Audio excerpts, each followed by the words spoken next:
പശ്ചിമബംഗാളിൽ പ്രതിപക്ഷ നേതാവ് തെരഞ്ഞെടുപ്പുമായി ബന്ധപ്പെട്ട് വ്യാജ ഒപ്പിട്ടെന്ന ആരോപണം അന്വേഷിക്കാൻ 5 പ്രത്യേക അന്വേഷണ സംഘത്തെ രൂപീകരിച്ച് CID. TMC സമർപ്പിച്ച കത്തിൽ MLA-മാരുടെ വ്യാജ ഒപ്പിട്ടു എന്ന ആരോപണത്തിലാണ് അന്വേഷണം. കേസിൽ ഇന്ന് ഹാജരാകാൻ ആവശ്യപ്പെട്ട അഭിഷേക് ബാനർജിക്ക് സമൻസ് നൽകിയിരുന്നു. ബൽറാം നെടുങ്ങാടി വിവരങ്ങളുമായി. ബൽറാം, ഇന്ന് ഹാജരാകില്ല എന്നൊരു വാർത്ത നമ്മൾ നേരത്തെ നൽകിയതാണ്.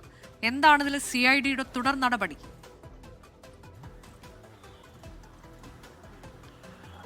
അനുജ, പശ്ചിമബംഗാളിൽ പ്രതിപക്ഷ നേതാവായി ശോഭൻദേവ് ചതോപാധ്യയെ തെരഞ്ഞെടുത്തുകൊണ്ട് ഈ നിയമസഭാ സെക്രട്ടേറിയറ്റിന് സമർപ്പിച്ച കത്തിൽ അതിൽ തൃണമൂൽ കോൺഗ്രസിന്റെ 80-70 MLA-മാരായിരുന്നു ഒപ്പുവെച്ചത്. എന്നാൽ ഇതിൽ ഒപ്പുവെച്ച പലരുടെയും ഒപ്പുകൾ വ്യാജമാണ് എന്നും അവരറിയാതെയാണ് ഈ കത്ത് കൈമാറിയത് എന്നുമുള്ള ആരോപണമാണ് ഉയർന്നു വന്നത്. ഈ ആരോപണത്തിൽ പശ്ചിമബംഗാൾ ക്രിമിനൽ ഇൻവെസ്റ്റിഗേഷൻ ഡിപ്പാർട്ട്മെന്റ് അന്വേഷണം ആരംഭിച്ചിരുന്നു നേരത്തെ.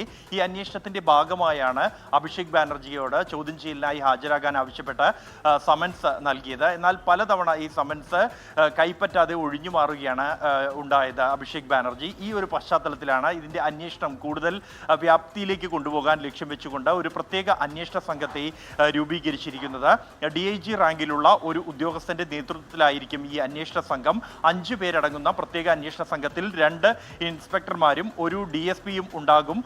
പ്രതിപക്ഷ നേതാവിന്റെ തെരഞ്ഞെടുപ്പുമായി ബന്ധപ്പെട്ട് ഇത്തരത്തിൽ ഒരു വ്യാജ ഒപ്പിട്ട കത്ത് കൈമാറിയത് അത് ഗുരുതരമായ ഒരു ക്രമക്കേടാണ് എന്നും ഈ വിഷയത്തിൽ ഗൗരവതരമായ അന്വേഷണം നടത്തണമെന്നും BJP നേരത്തെ തന്നെ വ്യക്തമാക്കിയിരുന്നു. ഇതിന്റെ ഭാഗമായാണ് ഇത്തരത്തിലൊരു പ്രത്യേക അന്വേഷണ സംഘത്തെ രൂപീകരിച്ചുകൊണ്ട് അന്വേഷണം നടത്തുന്നത്. അഭിഷേക് ബാനർജിയുടെ നിർദ്ദേശമനുസരിച്ചാണ് ഈ കത്ത് നൽകിയത് എന്നായിരുന്നു നേരത്തെ തൃണമൂൽ കോൺഗ്രസ് വക്താവ് അടക്കമുള്ളവർ വ്യക്തമാക്കിയത്. ഈ ഒരു പശ്ചാത്തലത്തിലാണ് അഭിഷേക് ബാനർജിയെ ലക്ഷ്യം വെച്ചുകൊണ്ടുള്ള അന്വേഷണം ആദ്യഘട്ടത്തിൽ തന്നെ CID ആരംഭിച്ചത്. എന്തായാലും അടുത്ത ഘട്ടം പ്രത്യേക അന്വേഷണ സംഘത്തിന്റെ നേതൃത്വത്തിലായിരിക്കും ഈ ഒരു അന്വേഷണം നടക്കുക. അനുജ,